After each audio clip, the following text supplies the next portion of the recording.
right. It's time for the Dog and Chicken Show.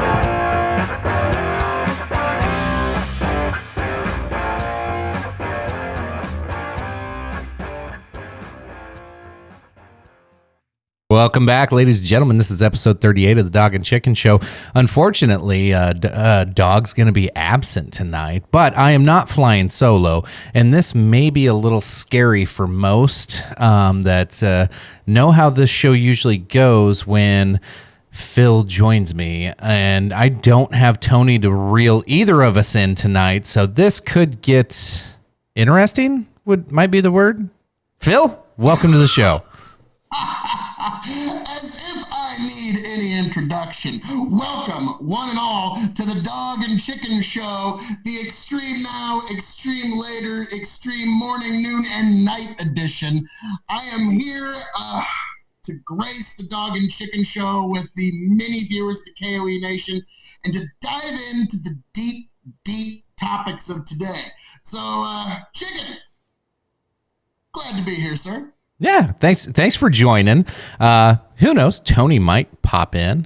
He said 50-50, which means probably more like 10-90. But you never know. He could join. If so, like I always say, he's got a litter of children at home. Like he's got so many children crawling over him at any given time that, you know, I'm kind of shocked that's not a podcast. The Raising Kids podcast with Tony G. Yeah. He's got a couple. He's got birthdays coming up this weekend too. So he's busy. I saw his Facebook post. He was bitching about self checkouts at Walmart. Well, he's got 2 shopping carts full of shit. So he didn't have a fun day. So. Yeah, so speaking of fun days that have been going on lately, you and Tony have got a little challenge going. How's that been going for you, sir? Actually, it hasn't been going too bad. So, you know, for those that are unaware, we're doing booze-free February and kind of a fitness challenge. And I was really strong out of the gate the first 2 weeks. You know, I was hitting it hard every day. No problem. Like, it sucks being the only sober person I know. And Tony gets banned from Facebook, so I can't even, you know, really do anything talking shit to him. He doesn't answer text messages. All he does is answer Snapchat, and I hate Snapchat. So I've been pretty lonely on this whole sober thing, to be honest. But I don't know. Been in meetings all week, so kind of lost focus on my workout thing. So Tony's passing me up on some of the workout challenge. I got a week left to try to bury him before this thing's all over.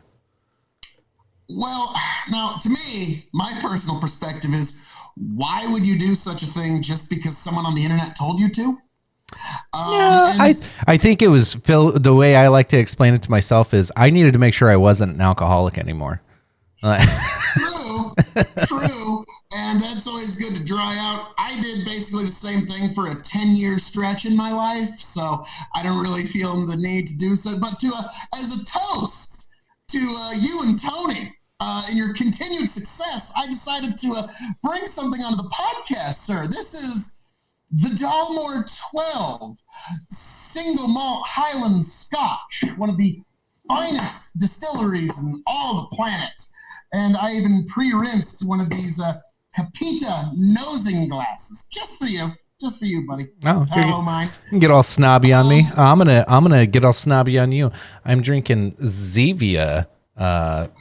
Sugar-free, calorie-free fake pop. This was a 12-year Highland Scotch single malt that was aged in a bourbon cask, half of it. The other half was aged in an Oloroso sherry cask, and then it was aged for one last maturation. Yes. Nice. So this Zevia can looks like it's got a code date that it was made about 6 months ago. I can't read the exact date for sure. And I am drinking. You have a special glass. I do too. Mine's called a plastic hotel cup. And yeah, sure, I can sniff it and I can drink out of it just fine. So. The beauty of the Capita nosing glass is it allows you to get your nose just right in there, just so sweet and silky. And, you know, Chicken, I I do promise. And I do promise for all the times that you used to give me a lot of shit in high school. I do Me? promise. No. Good old buddy, old pal. I promise. This one's for you. Oh, you bastard. Cheers. Sweet, silky, oily, just a little bit of oil like butter. He likes butter. All right. Well, who doesn't? So I just wanted to That's enough of this shit. a little bit. Yeah, no, not that I ever do that. And, cheers to y'all, and chicken. I do promise you ever make it down this way, I'm gonna keep a little 50 milliliter bottle of this off to the side, and I'll keep it for you, man. This is really, really good scotch. This is my younger brother's favorite whiskey in the world. So I introduced him to it, and it comes with 2 Capita nosing glasses. So sweet. It's always nice when it comes with glasses. Sir, I wish you well in your sobriety challenge. You could say that in the old classic cartoons where it was the angel and the devil on somebody's shoulder. Clearly, I'm the angel, right? Oh, yeah, of course. Yeah. And with my 9 days left, yeah, you're such a great angel. At the time of recording, of course. 40% alcohol by volume. The Dalmore makes some of the highest end scotch in the world. They make bottles that sell for $20,000 and $30,000. This one sold on sale for a little under $50. So that's not bad. That's a nice sized bottle for $50 for scotch. Oh yeah. And it comes with 2 glasses, and it's good stuff. And you could probably, if you looked really hard, probably find this in your area. But this will probably be another toast to when Tony's done with his. And well, Chicken, you find something that you want to toast on for the end of your sobriety challenge, and we will definitely do it here live on air. Maybe we'll all do a group review like Buffalo Trace or something like that. I got some good, exciting news for you, Phil. Ooh. In celebration of our month and the fun we had, we're going to end our sobriety with in person. We're going to do like an actual real in-person podcast. So that sounds like it'll be probably not the first weekend of March, but the second weekend of March, around March 7th or so. So that'll be a fun episode. We're going to get hammered, and you coming down, boy? Yes. And then the gloves are coming off, Phil. Oh, shit, son. Oh, shit. Chicken, dog, KOE, same room. This might be like in the Back to the Future, where if like Doc meets a past Doc, like the world ends and stuff. Like, yeah, it can get dangerous. That's for sure. Yeah, sir. Then if you're coming down that soon, there'll definitely be some of this left for you, and we're gonna have us. You're gonna be in person. You're gonna be. Oh, I got plans for you now. Oh yes. Well, I got plans for the show tonight. Yes. All that being said, tonight, as you can tell by the title of the show, we're going to jump into something we haven't talked about in a while. We've been kind of avoiding it lately with Tony and I on the show, because it's just something that it got annoying after a while, and I think we took a nice little break from it, and 3 weeks sober kind of helps clear up the muddy water a little bit, and we can jump back into it now. And Phil's the perfect person to have on here as we want to dive back into some politics. And we're going to start it off with. Oh, okay. I'm sorry. You need to be more specific. I mean, of course, I'm the perfect person for every conceivable subject, but politics, yes. Yes. This is a forte of mine. You and I have had 1 or 2 discussions. Yes, one or two for sure. So Phil, let's kick it off. I know we were going to do this the night before, so it's February 20th, so it's the day after the Nevada debates. So we were going to do it last night, but you kind of wanted to check it out, and so did I, because Mr. Bloomberg was going to be, he bought his way into it to try to, I don't know. That was a shit show. Mr. Bloomberg? Yeah. Bloomberg was in it? Yeah, Mr. Bloomberg. It's kind of fascinating. It's the difference high heels can make, because Michael Bloomberg and Elizabeth Warren are supposedly the same height. But you saw how much she was towering over him. So Yeah, I don't know. The whole thing was just weird. But like, if you go back and like, I didn't watch the whole debate. I caught part of it, and then I watched, kind of maybe the highlight reel of it, and kind of the big talking points of it. Some of it was okay, as far as I don't know. It was probably one of the more entertaining ones, with some of them kind of slamming each other a little bit. But man, they went after Bloomberg, obviously. Because he's a billionaire. You got to go after the billionaires and the millionaires until you're a millionaire, and then Bernie will back down and just go after a billionaire. I'm going to say, if I were going to score this fight like it was an MMA fight, Elizabeth Warren in the first round took Bloomberg down, just started beating him viciously and repeatedly for no discernment, like with nothing in return other than, they signed the NDA. I mean, what do you want? That they signed the NDA, which is not a good response. I mean, Trump would have had a better one. He would have just been like, nah, and just moved on, and he would still seem powerful, but he seemed so small. And then, strangely enough, Bloomberg, in the third round, ground and pounds Bernie Sanders, I'm sorry, the line of America's most famous socialist owns 3 houses. Yep. And then that's going to stick for a while. Like, if Bernie wins, Bloomberg already gave Trump his campaign ads. Well, and that was socialists. That was the only thing I liked about having Bloomberg on there, is he's the one that doesn't have to run for re-election, and he doesn't have constituents to really have to clamor to and go say what they want to, or what the narrative is for the Democratic Party. He could call any amount on anything he wanted to. He didn't waste all of his ammo by any means. But yeah, the biggest socialist and has 3, or the biggest. Well, he brought up communism too, but yeah, call him out. And all Bernie's response was, well, I have my home in Vermont, and then I work in Washington, D.C., so that's house number 2. And then, just like thousands of other Vermont people, I have a summer camp. I don't know what the fuck a summer camp is. But that was his explanation. That's all he had for it. I was like, well, what the hell? What is that? For somebody who wants equality, for somebody who wants equality for everybody and wants everybody to have affordable housing, now he just took a house off the market and probably drove up prices in that neighborhood by buying that property.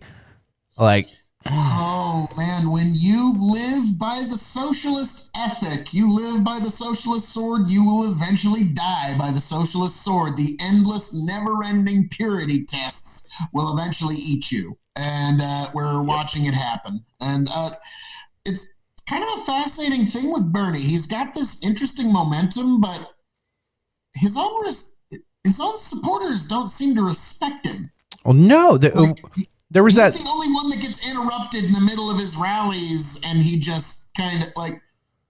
Trump supporters at a Trump rally would never dream of even trying to touch Trump's microphone. Do you see the difference? Right. And it's a sign of weakness on Bernie's part. He backs down from everything. That last one, so those girls come up being all topless, but the one girl comes up and grabs the mic and he goes, no. And he couldn't stop her, and she just fucking rips it out of his hand and starts screaming and yelling. I'm like, what is this? Like, who? Bernie, I'm your biggest fan. You really don't seem like it right now. Bernie doesn't seem too happy with you. When you go, Bernie, I'm your biggest fan, and then blah, blah, blah, blah, blah about whatever little topic that I care about. But, speaking of protesters, do you know what the people yelling during Biden's closing statement were protesting about? No, I was trying to look that up. I could not find it. What'd they say? On CNN, when Biden started to give his closing remarks, some immigration advocates stood up and said, "You've deported millions of innocent people," or something like that. And they were trying to, I guess they're trying to equate him with Trump as like there's the Obama administration did deport a lot of people, but it was, again, this is an odd instance of the left kind of eating itself. I mean, have you noticed, like, it's a never ending purity tests? Yeah. And And like, no, Biden's not perfect.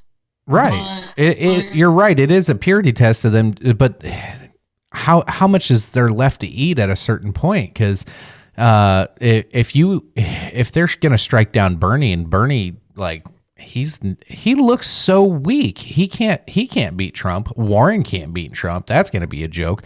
And now it does seem like, and I don't think either of us would have said this 2 months ago, but Buttigieg seems like the strongest candidate up there. Like, what the fuck it's happened? like a great little sketch from our cartoon president where it goes, Pete Buttigieg goes, well, I thank Bernie Sanders on his win in the Iowa caucus. Now it looks like it's a two-man race between me and Donald Trump. Yeah. And it's kind of strange. Like, I'm wondering if history is going to repeat itself for like almost a fourth, like, it's going to sound strange, but for almost a fourth time. And allow me to explain why I say that. My father, he noted something to me. He said, I don't know what it is about you kids, but it seems that you all want to glom on to some 80-year-old man with 120-year-old economic ideas, and you think you've discovered the wheel and you're going to reinvent the world. Because in 2008 and 2012, that was the Young Republicans with Ron Paul. We all thought, like, oh, yes, Ron Paul's got the answers. This 80-year-old man with 120-year-old economic ideas is going to save the world. And then in 2012, same thing. And then in 2016, Bernie Sanders with his socialist kick. That was kind of the flair to his gimmick. I'm an old man with 120-year-old ideas, but this time with socialism. So that happened last time around, and now it's happening this time around. And I'm wondering why that is, that the far ends of the political movement seems to glom onto this phenomenon. What's your thoughts on that, sir? I don't know. And I some of it's just this desperate hope for something different and wanting to just jump on the bandwagon that's out of the norm. Nobody wants to be the status quo. Even the ones that aren't, you think of a younger generation that's coming up with bad ideas. It's not that they're trying to cause harm. It's that they just don't know any better, but they don't want to be the status quo. The status quo is bad. And we all know the status quo most of the time is pretty bad, and we want something different. Well, when you're younger, you get more excited, and you want this radical change of things.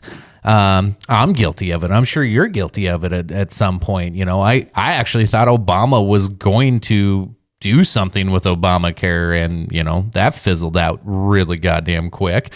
And that was you and millions of other people in Ohio and Pennsylvania thought the same thing. Thanks, folks. Yeah. So I mean, but it's that type of, okay, yes, this is something good that can move the nation forward. You want something. I don't think there's ill will in these dumbass decisions that everybody seems to be making with their candidate. However, I think it really comes down to the lack of education of what our government really is meant to do. You look back at the Federalist Papers and how everything's set up. It is set up for gridlock, and nothing's supposed to change unless the majority of the people in the country want it to change. And that's a good thing. If we want to pass some kind of legislation for, say, climate change, then you better have 60-70% of Americans in agreement with you. Otherwise, every 4 to 8 years, or Congress 2 years, it's going to change. And we don't want that. We don't want this jump back and forth shit. It's built for gridlock. That way we move in a direction to where the whole country comes to a consensus eventually. And that's when the big changes come. That's why I was surprised with Obamacare when it did go. I don't think we're going to see that type of big change. Like, Obama screwed up, if climate change is this big existential threat of ours, whatever, if it is that big of a deal, good luck changing anything, because Obama fucked that up by fucking up Obamacare. And it's just, everybody's disappointed in that. Anybody who voted goes, well, that shit didn't work. Why in the hell am I going to follow any of these people in a party? As the status quo is less dangerous now than the big change, because everybody's health insurance went up and it's harder to get.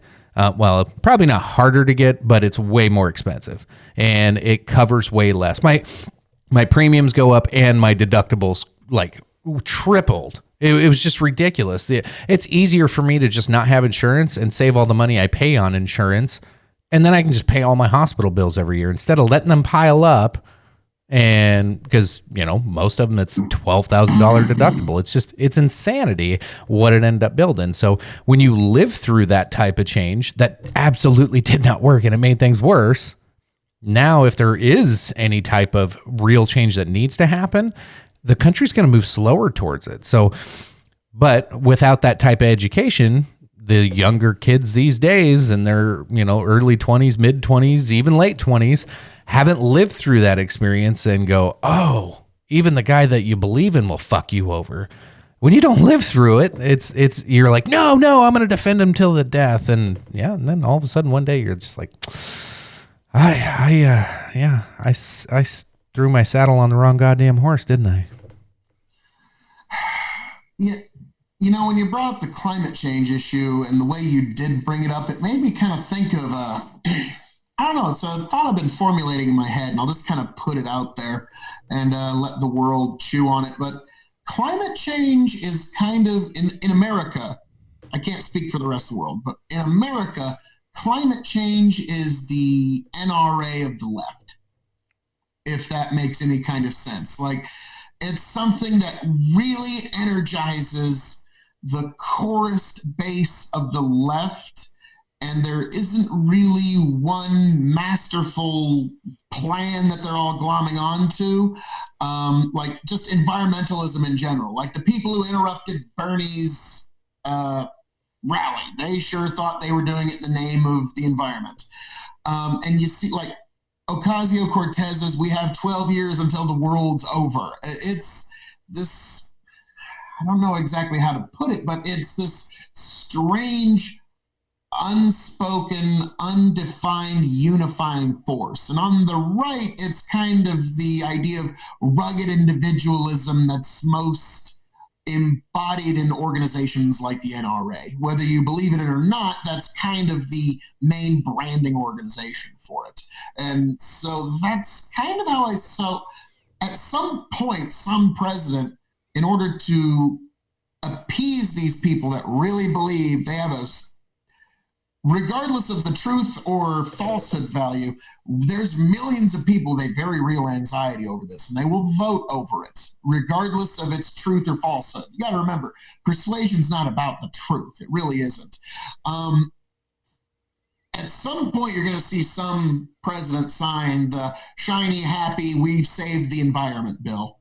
And whether it actually does anything or not, you're going to see mass parades in the street. It's going to be a huge celebration of whatever, blah, blah, blah. It's coming down the pike because just from what I've read, I, follow certain political forums just to get pulse. And on the left, this environment thing is beyond anything that can be rationally explained. And so that's the interesting conundrum I see the far left in. But what's your thoughts on that beginnings of an analysis? No. So, the climate change thing is, I don't know, when you try to read the hard science and actually formulate your own opinion, it's really not easy to do. And I think that's why it's such a divisive topic, because it's, where's the data? So what's the quote? I'm trying to think. I don't remember who said it, but it was like, you get lies, and then you get statistics. Like, there's three types of lies in this world. There's lies, damn lies, and government statistics. Exactly. And that's what I think of climate change, because you don't know what to decipher. It's all just like, what the hell? One guy says one thing, and then 2 months later he says another thing, and then you find out he got paid by two different companies. It's like, oh shit. Like, it's a mess. This is a question that I often pose to proponents of climate change. And if there is a proponent of the theory of man-made climate change, please do give your answers in the comments. Come on, I'd love to even discuss with you. But this is how I know that we're dealing with something that's not exactly in the realm of the rational. Any scientific theory, in order to actually call it science, the fundamental standard that you have to meet is the standard of falsifiability. If you don't have an ability to falsify your theory, or at least in a way coherently state what your falsifiable standard is, you really are no longer in the realm of science, but you're in the realm of some sort of social dogma. So in the realm of man-made climate change, what is the falsifiable standard for your theory? And every time I've put this question out, I've either gotten a wall of angry text back or incomprehensible gobbledygook because somebody's trying to crack this question. And this is the fundamental standard to call it even a scientific theory, and yet nobody seems to be wanting to put forward the standard of falsifiability for the theory. So it's one that I pose a lot, but I don't really get very many positive responses back, which tells me that this is a moral imperative. Yeah, no, that makes sense. What are your thoughts on why what you brought up earlier? Why is this going to be a fourth time around where we pick a 80-year-old with 150-year-old ideas? It's kind of like almost the Santa Claus grandpa syndrome. Like, don't worry, the old times, they were better. It's the idea that nostalgia is a desire for something that may never truly have ever been. And so it's a brilliant way to, sell an idea is with nostalgia, but it's one of those, I often wonder if that's one of the downfalls of like marketing and what people like Frank Luntz do, is that how much of this is honest input and how much of this is using carefully chosen language in order to manipulate people. Right. For sure. Should we get into some clips from the debates? Oh my goodness, please do. Let's get into nostalgic Bernie Sanders. So I only saved a few clips on here because I didn't want the whole episode to just be dominated with this, shit show, I guess. And here's a little persuasion tip at home. Why am I so good at impressions? Because it's very easy to convince somebody that somebody else said something if you do a very good impression of them. Nice. So there you go, ladies and gentlemen. There's a good little persuasion tip. All right. Bernie Sanders. Now let me tell you something. The top 1% of the top 1%. Oh boy. All right, here we go. Clip number. That just looks like nothing but winners. Oh, Tom Steyer didn't make it to the. But my biggest disappointment. Where's Marie Williamson, baby? Where'd she go? Oh my God! Yeah, she was amazing. She was amazing. Yes, she was 1,000 miles out of her goddamn mind, and I loved every minute of it. All right, clip number 1, and then we'll get your thoughts on it. When you say that you disown these attacks and you didn't personally direct them, I believe you. Well, thank you. But at a certain point, you got to ask yourself, why did this pattern arise? Why is it especially the case among your supporters? I don't think it is especially the case. That's just not true. Look, well, people know. Pete, if you want to talk to some of the women on my campaign, what you will see is the most ugly, sexist, racist attacks that are, I won't even describe them here. They're so disgusting. And let me say something else about this. Not being too paranoid.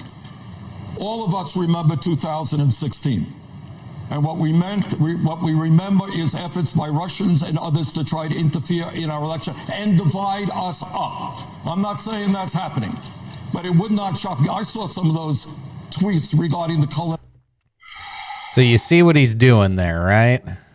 Yeah, they're so the kind of a form of poisoning the well. Right. To preface this, it was Buttigieg is calling him out on his supporters acting more violent and more egregious than anybody else's. So Buttigieg's like, hey, this is coming from just your people. He goes on later to say, after he tries to defend himself on, well, I've seen racism and I've seen, I think this is Russia. Russia's doing this. And then Buttigieg is like, some shit, man, let me tell you.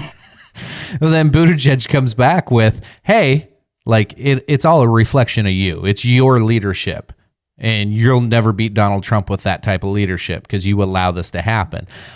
So right away, Buttigieg, that was a hell of, you want to go back to MMA thoughts. That was a fucking knockdown right there. That was a good shot from Pete Buttigieg. But did you see? Now I will give Bernie a brilliant persuasion here. He turned it back around to Russia. And he kind of planted the seeds of, if any of us lose, it's probably Donald Trump and that Russian interference collusion again. And it's kind of a good little fail-safe for if you lose an election.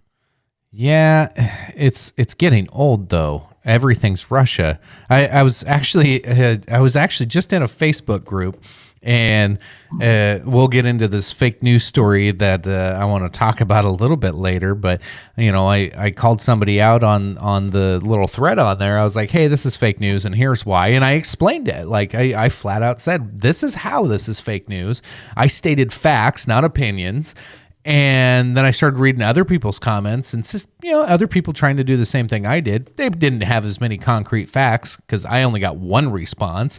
But the guys without concrete facts got like 25 responses, and all of them were pretty much calling him a Russian troll or a Russian bot. And I'm like, oh my fucking God, that's what we do now? Like, you can't debate this guy. You can't come up with facts, and you just want to spit your opinions and degrade him and then call him a Russian troll? Like, what the hell are we doing? Well, yeah, we're in the era of the cold Civil War, and that's people just lobbing bombs in this odd little information war we find ourselves in. And because it's so unfortunate, Chicken, I believe it's probably good to have a side-by-side comparison of Breckenridge bourbon, marvelous You bourbon son from of a Breckenridge, bitch. Colorado.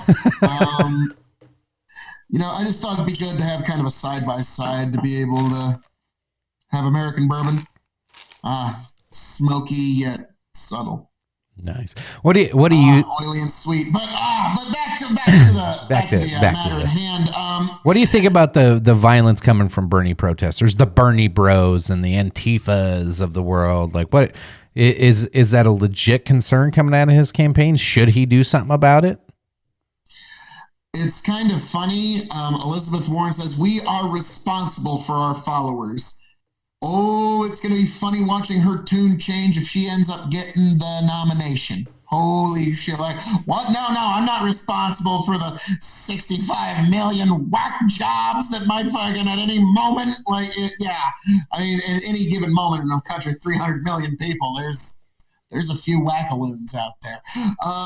So it's going to be funny to watch what happens. But Bernie, I've seen it. He, on a forum I post on, one guy was basically saying how he was going to start, killing Wall Street bankers and crazy shit if Bernie didn't win the Iowa caucus and shit like that. Like, it's getting a little out there. I mean, the thing, and that's just one guy out in the middle, but I wouldn't bring that up if it didn't seem symptomatic.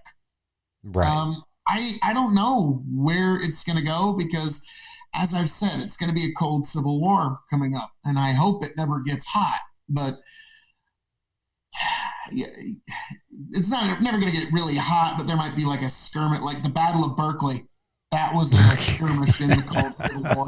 Battle of Berkeley. Battle of Berkeley was very much, and in my opinion, you could say I'm right, you could say I'm wrong. It was really bad during the election, but it didn't really kick off until 2000, the fucking inauguration of Donald Trump. That one chick going, no! I mean, that just rang in a fucking era. And here we sit to this very minute. And I'm just enjoying every minute of the ride.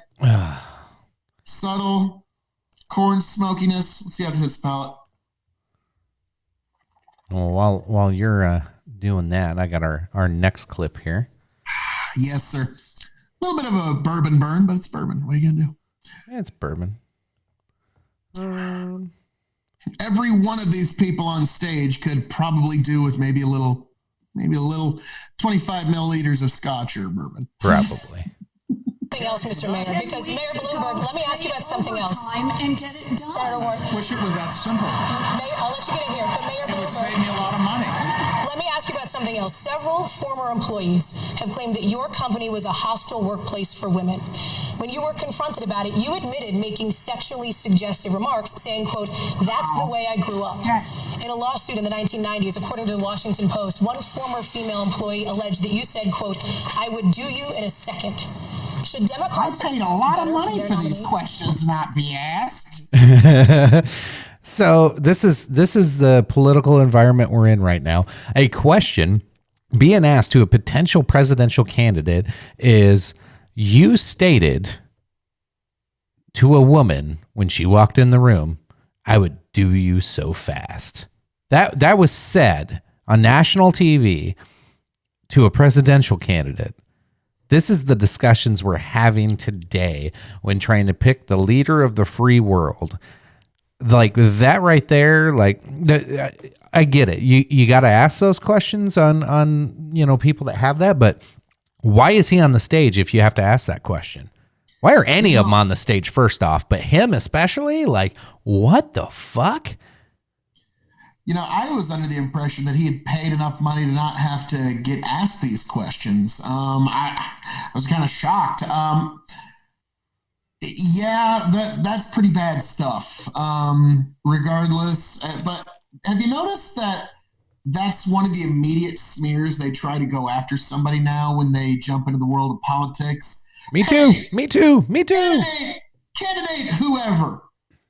Let's talk about some disgusting sexual stuff for a few minutes, associate it with you, and then what do you have to say about that? Yeah. Like that's who.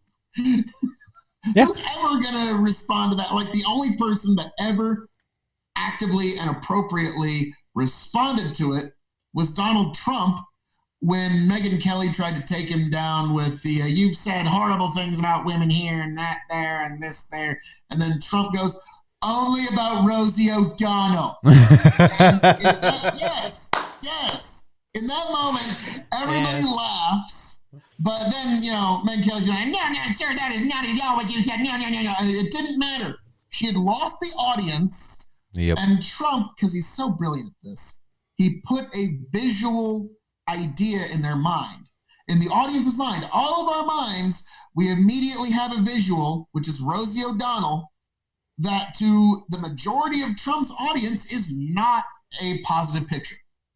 So It was brilliant. It distracted from her question because the question is toxic.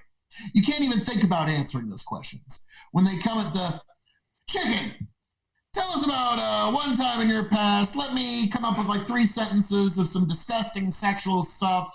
Say that it has to do with you in some tangential manner. And now you have to defend yourself, sir.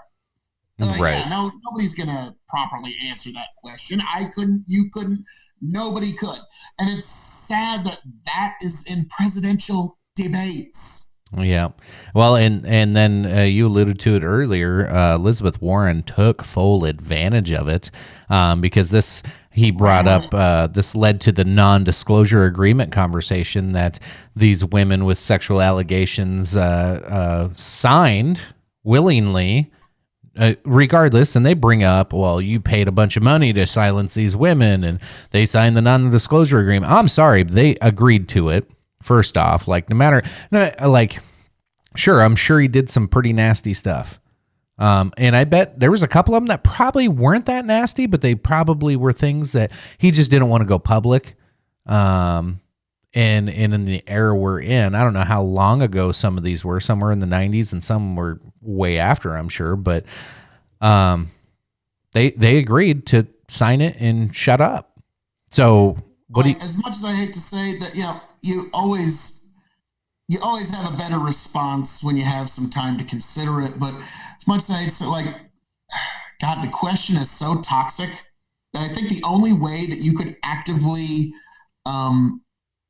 navigate a question like that, Bloomberg should have said something along the lines of, you know what? To me, where I'm from, a deal's a deal. You sign on the dotted line, that's a deal. And whether it's in a private contract or with China in a trade deal or blah, blah, blah, blah, you can bet your behind that Bloomberg's going to make sure his deal. So you see what I mean? You have to distract from the question because the question is fucking toxic. So you can't, you have to make it a deal's a deal with Michael Bloomberg. That's how you could have conceivably navigated the way he did. Like, well, they signed the non-disclosure agreements, and it's a little. It's and she's getting hot here. The non-disclosure is a very sacred contract that can never be violated. So that's my time. Yeah, he's thinking in the back of his head, who do I know at NBC that can get this bitch fired? That one was not Bloomberg's high point, and that's going to be his biggest hurdle to making it to the finish line now. Thanks to Elizabeth Warren. Yep. Single-handed. She put her foot on his throat after that, and was. She just kept saying, well, why don't you let these women speak? Just let them out of this non-disclosure agreement. And even Biden got in on it. And he's like, no, a non-disclosure agreement, you can just say it. Just say they can speak. It's fine. You can release them from that agreement right now. Like, they were both like trying to get him to slip. My answer is the only answer that would have been able to shut that down. Deal's a deal. It's very simple. The audience can understand it. Deal's a deal. Deal's a deal. Deal's a deal.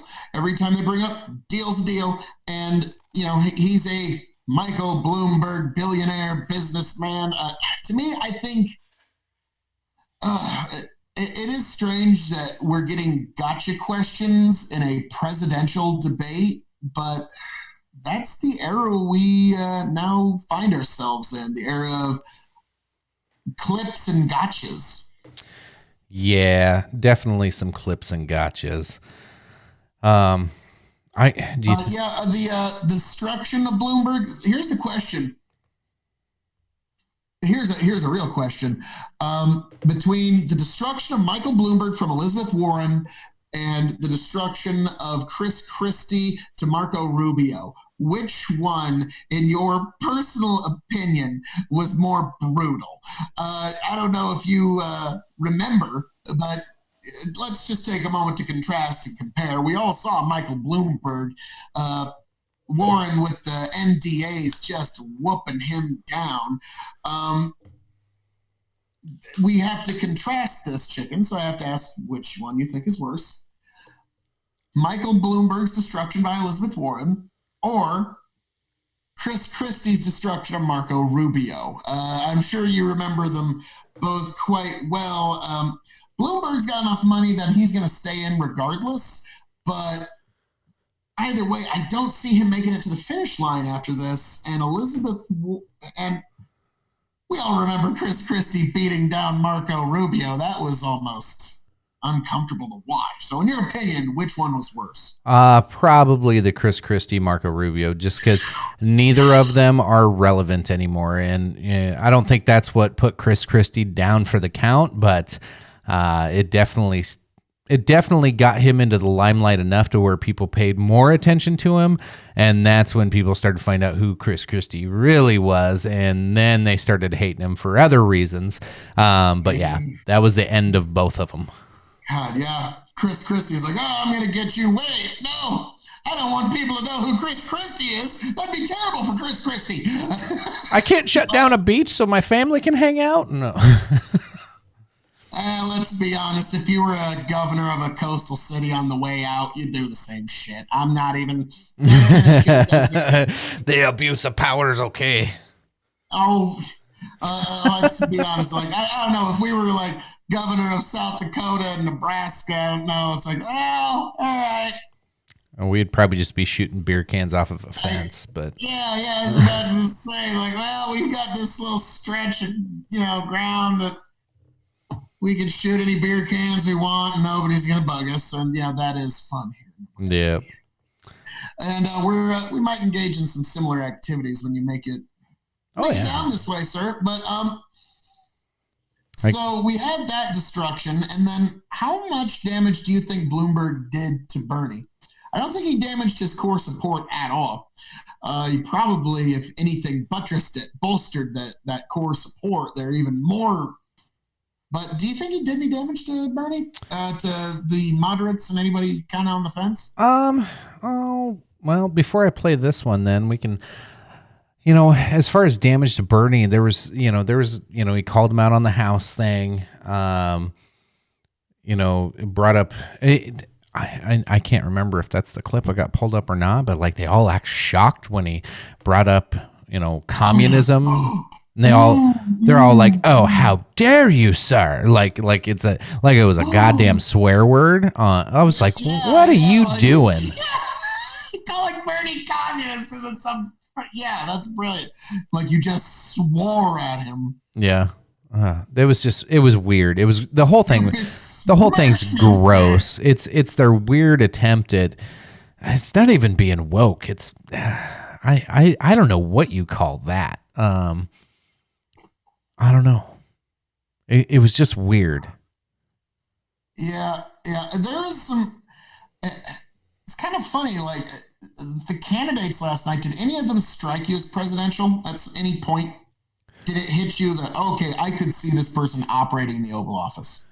Buttigieg honestly was the only one that took advantage of both sides of everything. Every argument that came up, he had a rebuttal to make him look like the sensible person on there. I don't know if he was quite presidential, but he took advantage of all of them. He played it the smartest out of all of them.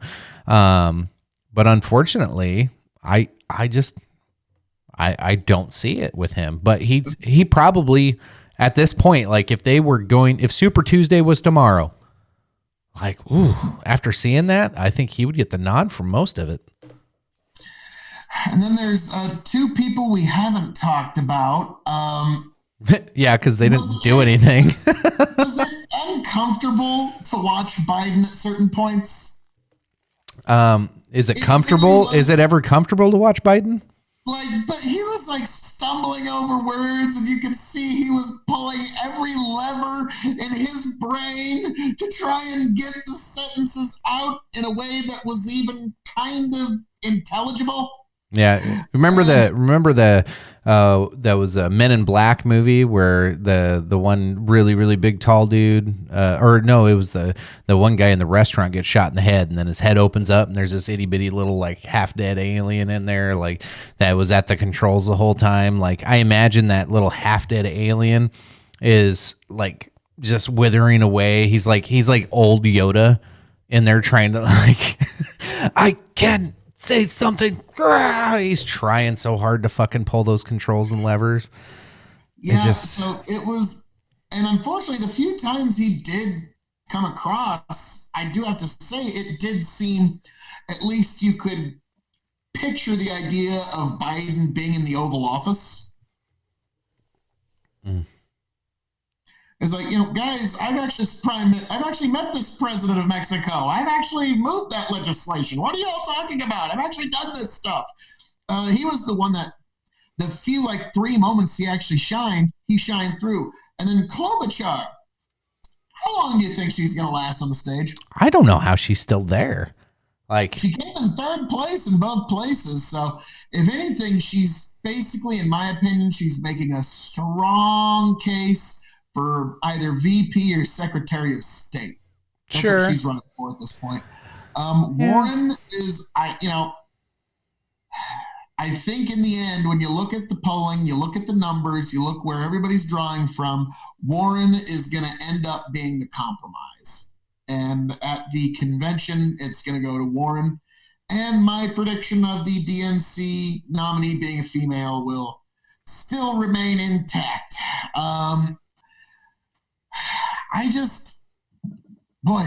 It's tough, but Bernie, I just think they're going to screw him over again, or Super Tuesday's really not going to go his way. Yeah. Either one could be the case. And before we get to this next clip, Chicken, I just must say, the Dalmore Scotch Still much more delightful. We'll have to try this. Between the two, this bourbon is marvelous. Marvelous American-made bourbon, at least 51% corn from snow melt from the Colorado Rockies. But Good to know. alas, Good to know. Alas. we must push forward. I just wanted to inform you, sir. Okay. I appreciate it. I appreciate it. All right. Next clip. If you own a large company, would you support what Senator Sanders is proposing? Absolutely not. I can't think of a ways that would make it easier for Donald Trump to get reelected than listening to this conversation. This is ridiculous. The smartest thing he said all night. Yeah, that was, that really was. I mean, he actually seemed like a rational, cogent, person on that stage, which was kind of missing, I must say. We had a lot of, hey, I'm going to give you this free shit if you vote for me. I'll give you this free shit if you vote for me. No, fuck all those people. I'm going to take more from everybody and give you all the most free shit. And it was, Bloomberg. But in that moment, honestly, there, and when he called Bernie a communist, he sounded more Republican than anything else, didn't he? Well, he used to be a Republican. Yeah, this is going to be, if it ends up being Bloomberg, you realize we're going to have a Democrat that used to be a Republican who's a billionaire running against a Republican that used to be a Democrat that's a billionaire, both of them from New York City. And I'm starting to wonder if this is like a giant troll prank from the good old boys club in New York City. Like Trump will be like, oh, dude, and then get this. And then Michael, you're going to run as a Democrat. No way. What? I'm going to, yes, and you're going to damn you might even win the thing. No way. I'm going to win the Democratic nominee. Have you seen my record? I know. Trust me, it's just going to be hilarious. Just do it. I'm the Republican nominee, if you can believe. I don't know how the fuck you pulled that off. That's pretty good, John. So yeah, I could see. Yeah. Yeah, you're right. It probably started years ago, and I bet Trump was all like, dude, I dare you to take 32-ounce soft drinks away. I'll top you. I'm going to try and ban salt. Get the fuck out. Watch this. I'm going to build a wall across the south border. Beat that one. What? No.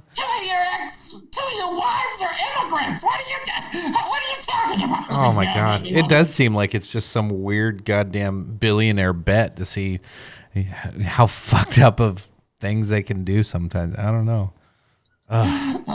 Which is it makes it more fun then. It'd make it more fun for me. I'd be like, ooh, all right. What crazy proposals do you guys have? That'll get my vote. Like, Bloomberg had a really rough beginning, but in the end, he was the one that sounded the most like an adult. Yeah. So that's, yeah. I don't know where this is going to go. And well, also, so who do you think won? That's a tough one. Warren scored the most points while taking the least damage. And I think this was the debate that kept her alive. So that's kind of the only way you can measure a win in this one. Bloomberg was the biggest loser, in my opinion, followed by Bernie.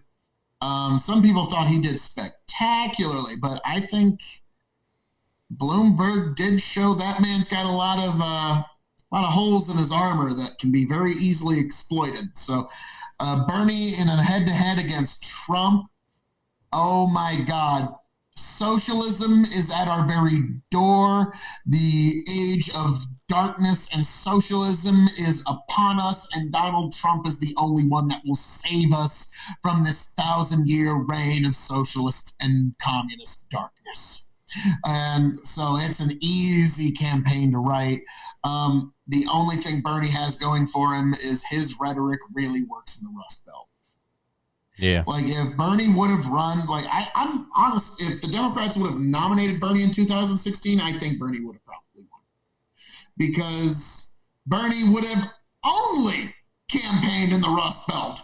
These foreign car factories that used to be producing vehicles that are now closed because of the millionaires and the billionaires, and we're the top 1% of the 1% of the 0.005% for those not tracking it.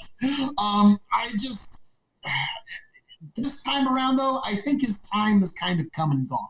He had a window, he had an opening. He's had a heart attack, too. The attack ads are too easy. They're going to take the man down. I don't think. He's like a lame duck nominee. He hasn't even got the nomination yet, but he's already a lame duck nominee. It's weird. I don't know. Like Pete Buttigieg. It's like, well, this looks like a 2-man race between me and Donald Trump now. Congratulations on your win, Bernie.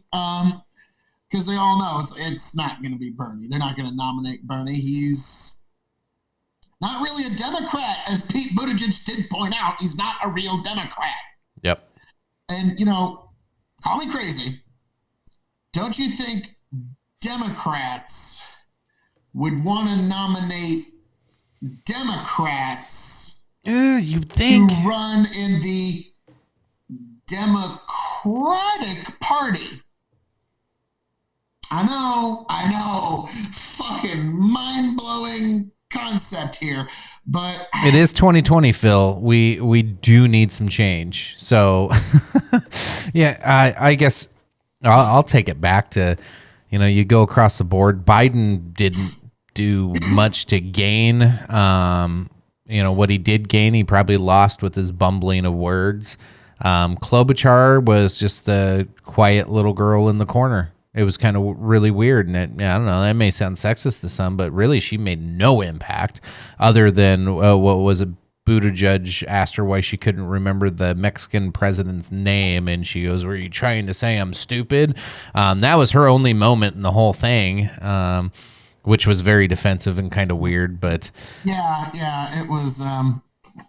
And, Chicken, in honor of Amy Klobuchar's campaign likely closing out, I decided, along with this taste testing, I'd throw it, because I know you're a big fan of rye whiskey. Is this correct, sir? You're a big fan of rye? Yes, I love my rye. This is shockingly good rye, Canadian Club 100% rye. Well, actually, I think just for you, Chicken, I'm going to kick it up one. Good God. I should have known. For you, Chicken. Only for you. Some of my Whistle Pig farm stock rye, very famous, very, very favorite whiskey of mine. And this is a drink for you, Miss Klobuchar. This is in tribute to your likely ending campaign, Miss. Cheers. So who did you think won? Like you never did state a winner. Probably Warren. If I had to, Warren kept her gained the campaign most. alive. Fair enough. Everybody else, Buttigieg basically sailed through, which is all he wanted to do. Biden, it got uncomfortable. It did. It just did. I'm sorry. Oh, man, I'm going to have to drink all this alcohol now. Oh, my God. Way to go, champ. Well, I got 3 drinks, one for me, one for you, and one for Tony. Somebody's got to fill in. But, Tony's for the bourbon. You like the rye whiskey, so this one's for you. And I like scotch, so this one's for me. Oh. So I'm drinking for 3 tonight.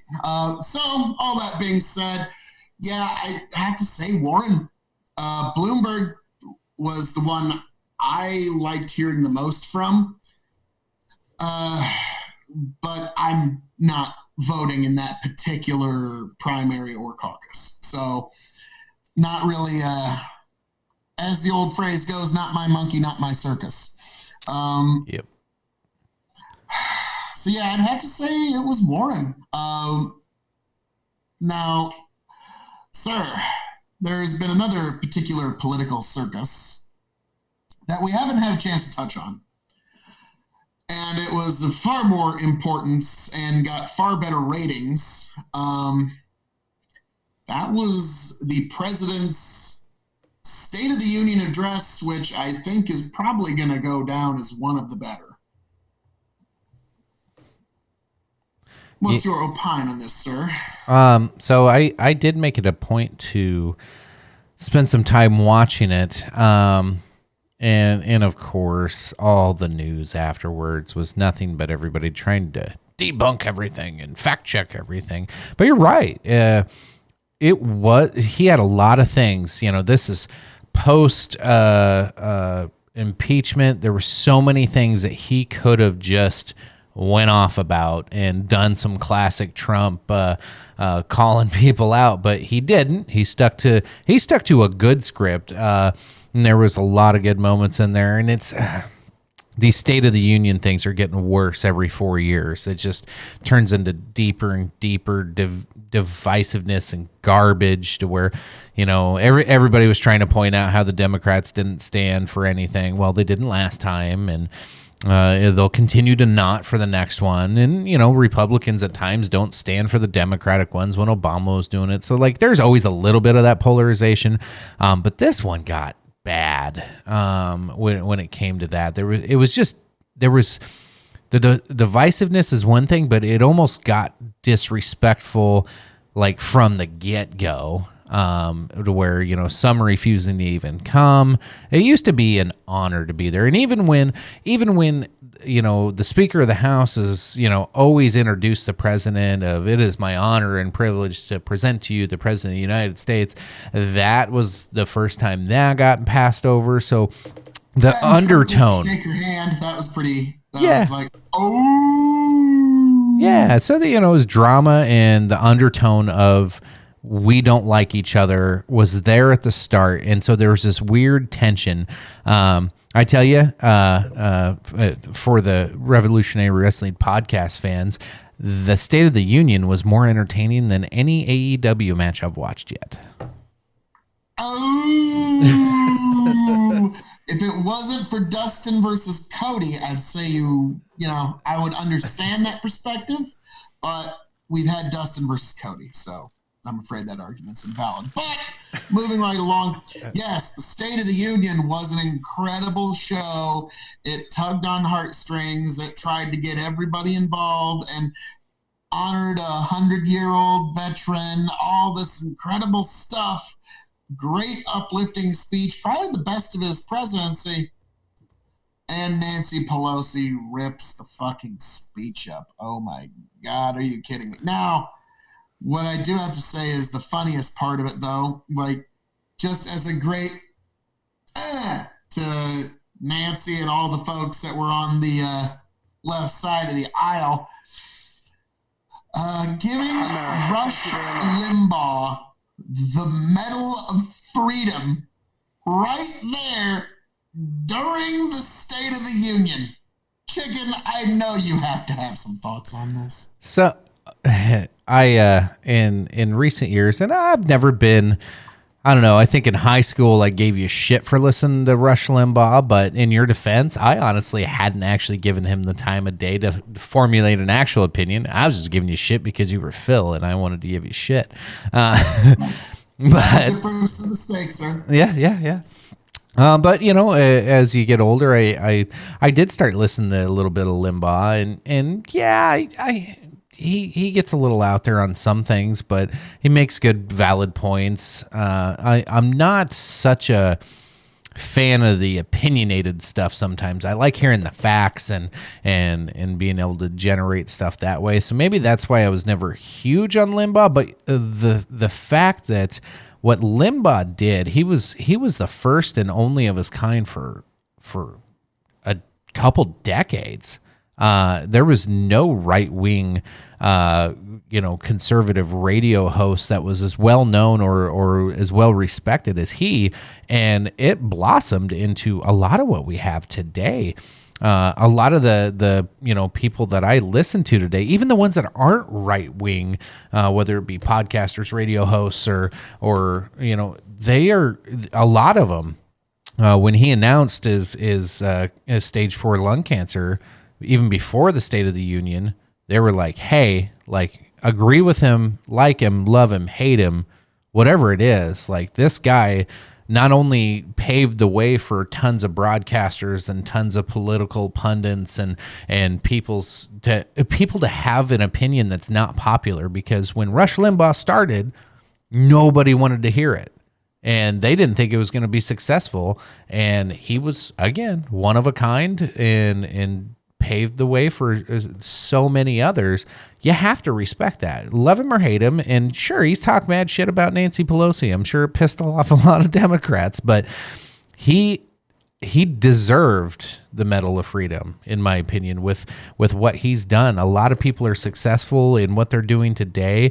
A lot of real news and real journalism that you see today, and fact checkers on both sides of it, come from what he started, and not just allowing the media to stay in this one little pocket with one little echo chamber ideas. He created another echo chamber, so you had him come, opposing ideas, and that was a first at the time. He was super important to have. Again, love him or hate him, you have to respect what he did, and the fact that watching him, not only they announce him, he stands up, he does his waves, he's all like giving thumbs up. And then he announces that he's getting the medal, and you seen him, I think it was his wife sitting next to him. He looks at her like, did you know about this? Like, he was shocked. And you could tell it meant the world to that guy. And somebody who's paved the way for so many others. Hell, we might not be doing a podcast like this. Nobody would be, possibly, if it weren't for Rush Limbaugh. Like, that was going to be the point I was going to come in with was, yes, we are part of the intellectual legacy of Rush Limbaugh. Whether you're part of the left or the right, Rush started the idea of being able to, as an individual, create your own media and your own audience. And that's what he cultivated.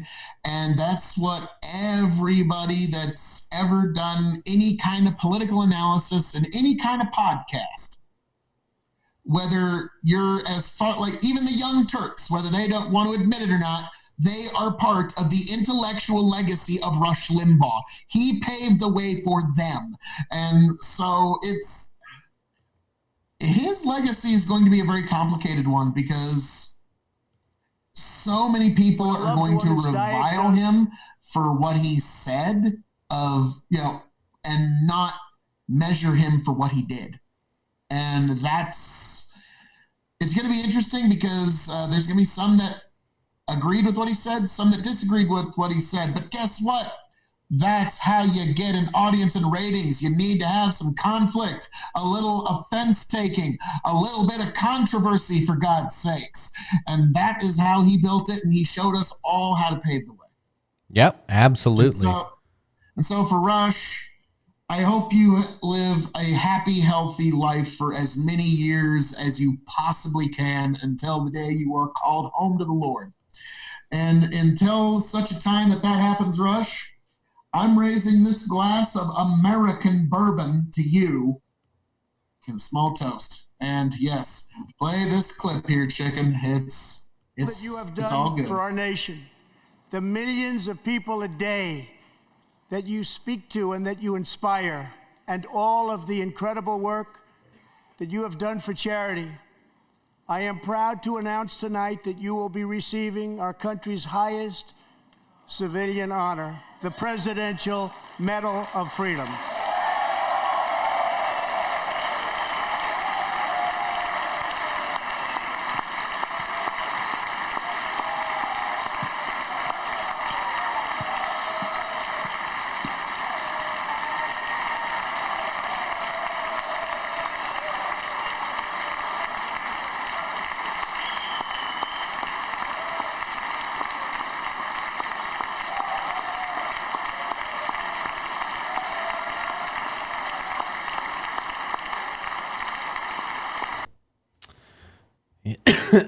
Yeah.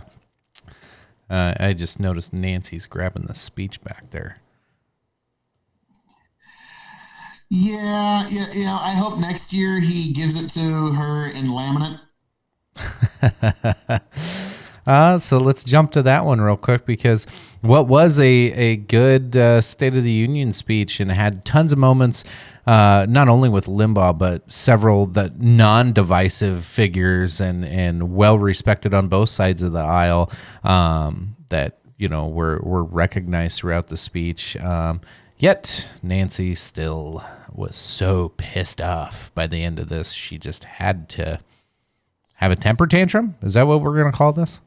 What else would you call it? It was strange.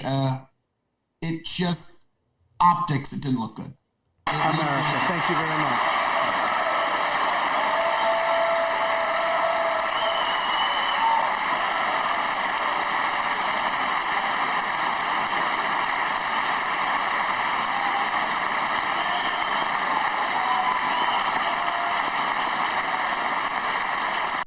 So the whole time she's doing that, like, I see her keep looking over to that right side, and I'm like, is she staring over at the little white jacket clan that she's got over there and looking for approval? Like, hey, AOC and friends, do you see what I'm doing? I'm ripping paper. See me? I'm still relevant. That's what I thought she was doing. And yeah, I'm sure you heard she had actually pre-tore the paper before. Well, yeah, I don't blame her. If I was that old and weak, I would have to.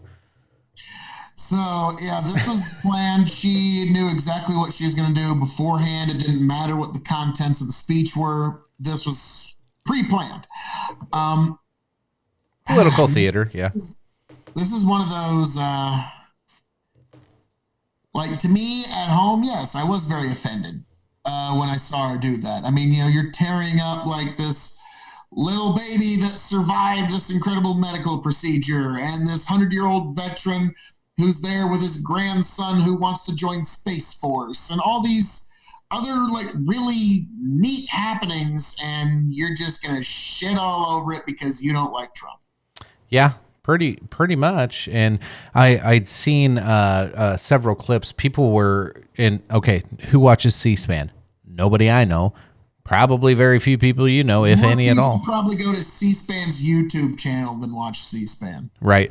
But C-SPAN had this flooding in of random callers all of a sudden after the State of the Union. All of them, the transcripts were all of them disgusted with her ripping the speech. Democrats, Republicans alike. But there was more Democrats on there saying, nope, I'm done with this party. I am leaving this party. That was disgusting. That's what this party stands for now. I want no part of it. I am out. Several left-wing, YouTubers, journalists, all kinds of people that are just fed up with how crazy and I don't know, just aggravating this whole thing's gotten. That they're just like, I'm not going to vote D, no matter who it is, because this is what they stand for. They're like, I'm not going to vote for Trump either. I'm just not going to vote. Guess how you beat Trump this year? Voter turnout. And you just turned off a shit ton of Democrats. You took a bunch of Democrats and turned them off from the party completely. Whether they switch to independent or Republican, that's to be determined. But you have a lot of them just saying, no, I'm fucking done with this mess. I'm tired of it. I don't want nothing to do with either of you. And just walking away and washing their hands. And meanwhile, Republicans are laughing it up, going, thanks, Nancy. Thank you so much for the easy win. Tremendous. Perfect. Tremendous. It's perfect. A perfect win is coming my way.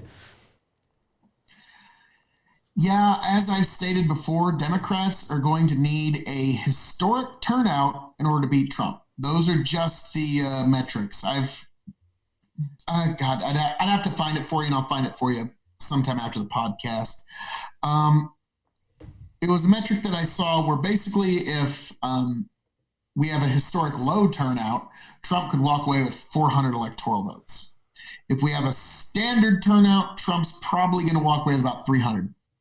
If we have a historic turnout, Trump's going to lose the Electoral College, and that's what it's going to require. When you do things like this that turn off voters, and this is also an interesting analysis that I'm going to put out there. The Democrats are in an interesting conundrum. If they don't nominate Bernie, I think they're going to depress enough of their voters to the point where people just stay home. They won't vote for Trump, but they're going to depress enough of their core voters that they could potentially lose the House.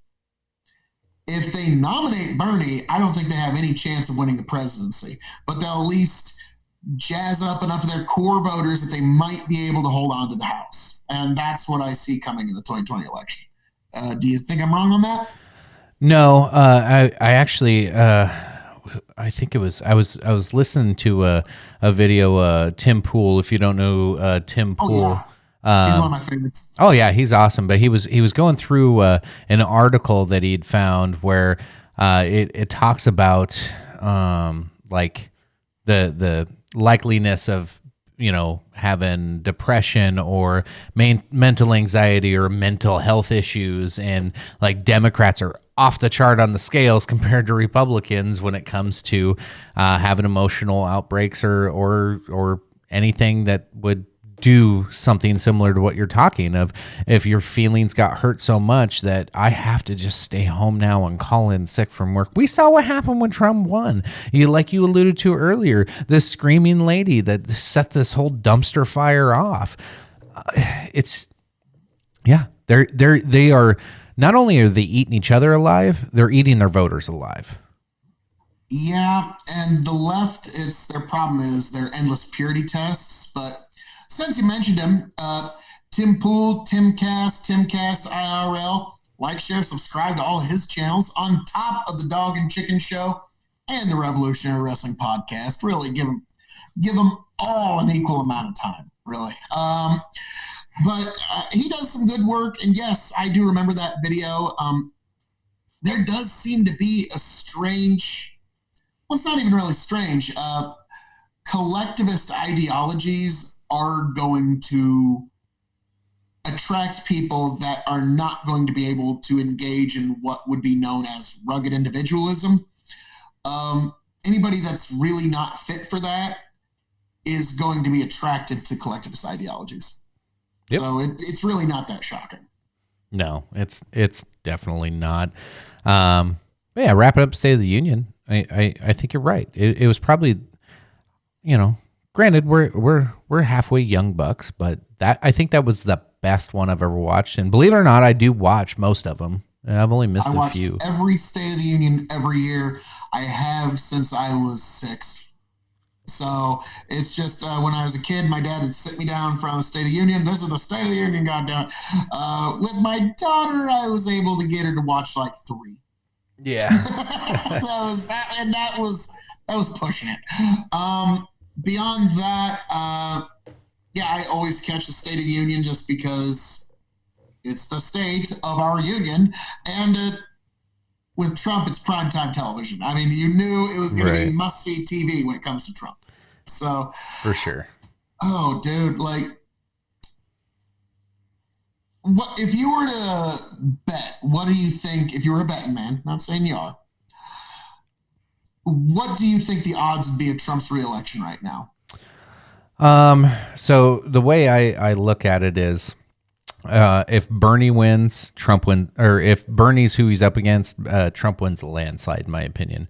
If it comes down to Bloomberg's a long shot, that one might be a little bit of, I don't know. We'll see how that goes. They both have holes in their game when it comes to some of the similar thoughts, but I think Trump still looks like the stronger candidate if it comes down to Bloomberg. If it comes down to Warren, I think it'll be tougher with Warren than it would be with Bernie, but I still think he handles that. The only one that I think that might cause problems, I still think Buttigieg has been impressive, and he has big tech on his side, and that's you know, sure, Trump's he's got big tech on his side. He's got two folks hired that are analysts from Facebook, and man, it's just. That's a tough thing to overcome. He has been buying up the Silicon Valley Illuminati pretty fucking well. That's great. That's wonderful. They accuse. It's kind of strange. They accused some memers of swinging the election because they were from Russia or something. Pete Buttigieg buys the tech Illuminati, and nobody's saying anything about interference in our election. Yep. And then it's like I said in a past podcast, how much do you qualify Mark Zuckerberg as a state actor? Yeah. He's the biggest Russian troll of them all. Oh, sick burn. But wrapping up the State of the Union, as you said, and moving on to our election, because it is kind of a continuous thing, it did seem more like a rally speech than it did a standard State of the Union. I mean, he hit all the conservative sacred cows. He hit, Rush Limbaugh, immigration. We will always stand up for your Second Amendment. We will never be a socialist country. Yeah. And Bernie with his sour face, he's so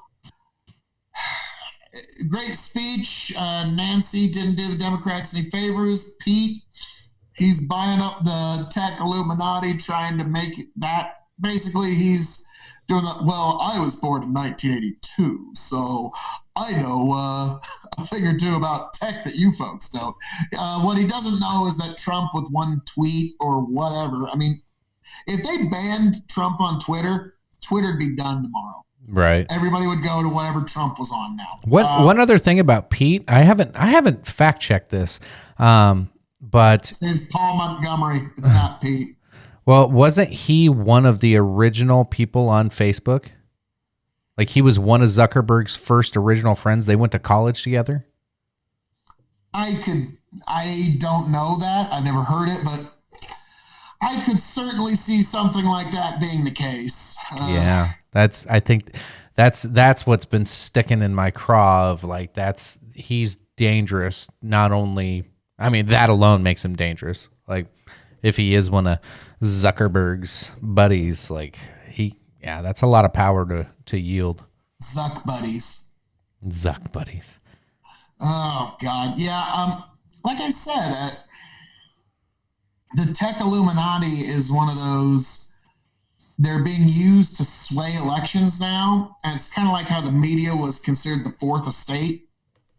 At what point do you consider these massive tech information conglomerates? It's kind of, you ever seen the movie Network? I know it seems like a segue, but there's one point where one of the characters in the movie gives a speech where he says, and when the 11th largest corporation in the world controls all the information you get to hear and owns the most awesome goddamn propaganda force in the whole godless world, who knows what shit will be peddled for truth on this network? And that's where we are here with Facebook and your mainstream medias and all the tech conglomerations. Is they're controlling all the information we're getting to hear, and who knows what shit has been peddled for truth to all of us. Yeah, I think it's time for a modern Rush Limbaugh type social media conglomerate to jump in on this whole damn thing and weigh out the chain or the scales of justice a little bit, because it is heavy on one side. That is a fine idea, Chicken. And, I think the man to be our 21st century Rush Limbaugh, to lead us into the future, should be none other than the king of extreme himself, one Phil Koe. I graciously accept the job. Okay. How about real quick before we wrap it up? We're talking big tech being, what's going to take him down. What about a coin flip? Like, they're going to screw Bernie with coin flips? Like, I sent you this video. Yes. This is dude, fucking for real. We went to high school together. Play the fucking clip. Jesus Christ. You and I, it's not playing on my end. Hold on. Here, it's coming. Hold on. Yes. We went to high school together, and if you would have tried to... Okay, Chicken. All right. I have $1 bet on this. $1. Wait, I checked it. I would So have called he catches it, bullshit on and then that he if you flips would've it. tried okay, motherfucker? You would have tried that over a fucking quarter bet on the playground. I'd have said, fuck that bullshit, you cheap motherfucker. And they're letting that stand. They're letting that stand in an election. That's just...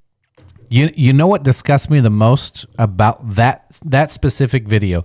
If you just look up Iowa caucus coin toss, it doesn't show up.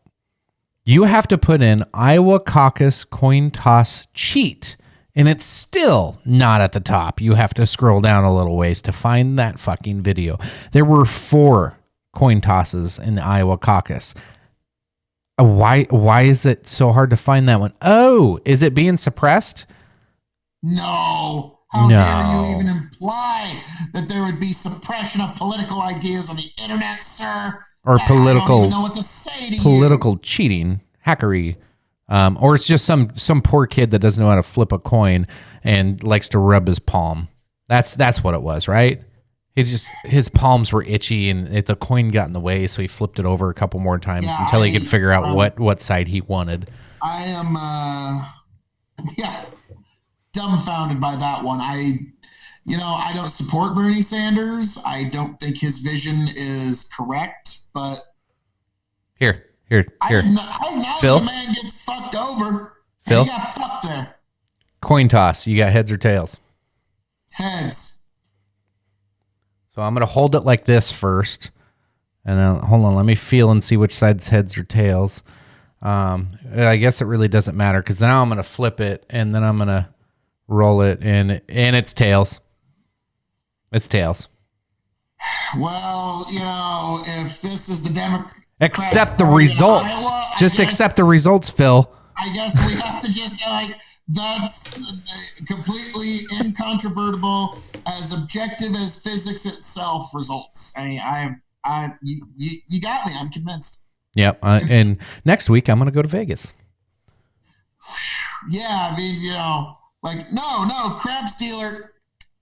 That was 7. No, I'm going to set up a booth outside and have people place bets. I bet you can't guess the right side of the coin. Oh, yeah. Yeah, I'll get murdered in about 10 minutes. Say, there's some neighborhoods that get your legs broken doing that. In terms of the coin flip of doom, God damn, dude! I don't. It was so obvious. And I can see the fix is fucking in. Is no one else willing to say this? Am I little Phil KOE out here in the middle of Nebraska, out in the middle of God's country nowhere, is going to say, everybody, the fix is fucking in. Can none of you see this? On the Democrat side, the fix is fucking in. And I don't know what and we're all in this mass hypnosis where we're all just kind of playing along. Yep. It's disgusting. And I think what makes it so poignant for me is because I was there for the Ron Paul screw job. Okay. Yeah, that was really bad. Yeah, in 2012 especially, it was just blatant and open. And in my opinion, Donald Trump and Ron Paul have never met each other. Or I don't believe so. And if they do, they certainly don't like each other. But if there wasn't the Ron Paul love revolution back in 2008, 2012, we wouldn't have Donald Trump today, in my personal opinion. He set the stage, if you will. I think he helped boil just enough discontent, and God damn it, we've been screwed over enough times, we're going to get our guy in for a fucking change. Yeah. And that guy ended up being Donald Trump. Huh. Which still kind of feels like Back to the Future. I was telling people back in 2015, that's Jesus Christ. It's if you're from the future, who's the president in 1985? Ronald Reagan. Ha! The actor? And so it's all right, if you're from the future, who's the president in 2018? Donald Trump. Get the fuck out! Donald Trump made time travel cheaper. You need to go back only about 5 years to blow your own mind. Who's the president in 5 years? Donald Trump. Yeah. Almost everyone you know will have voted for him. What? And that's the weird world we live in. And so I think Trump's going to take it this time around. And then 2024 is going to be its own battle Royal Rumble. I don't even know what's happening at that point. So much shit's going to come there, and the topsy-turviness. And the best place for all of that, for the topsy-turviness of our world and the world that is politics, is right here at the Dog and Chicken Show. I am the devilishly handsome outlaw himself, your king of extreme. Chicken, take it away. Appreciate it, Phil. Thanks for joining me tonight. As you know, man, there's so much more we could have covered, but I think it's a good spot to end it, and you know, that way we don't wear ourselves out with it again. We can bring you more. I want to bring a little bit more. Maybe we'll. I'm going to talk Tony into doing a weekly fake news segment of the week.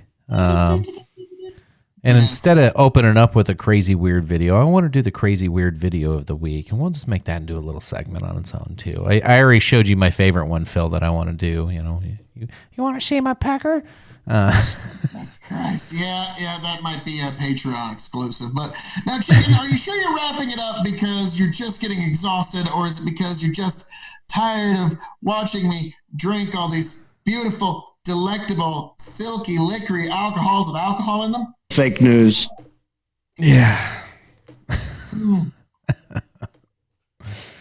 Scotch was delectable, by the way. And also, that's for that time that you stole a victory from KOE. It's a little bit of a revenge for that. Sure. I don't even remember it. So have your revenge. The revenge it's a dish best served grainy. Fantastic. But, sir, this has been an excellent time at the Dog and Chicken Show. And for those who don't know, check us out at the Revolutionary Wrestling Podcast. Like, share, subscribe. We're on Spotify, YouTube, Patreon. Check us out, folks. And check us out on Twitter at RevWrestPod. And in case you're wondering, I am the devilishly handsome outlaw himself, your king of extreme, the Tom Brady of podcasting himself, the Michael Jordan of liquor reviewing, the Muhammad Ali of every type of podcasting you can imagine. Bill KOE, signing off, handing it off. Chicken, this has been a great time, and I will catch you around on the flip side, folks. Awesome. Appreciate it. As always, like, share, subscribe. We'll see y'all next week. Love ya. Bye. Bye. Nice.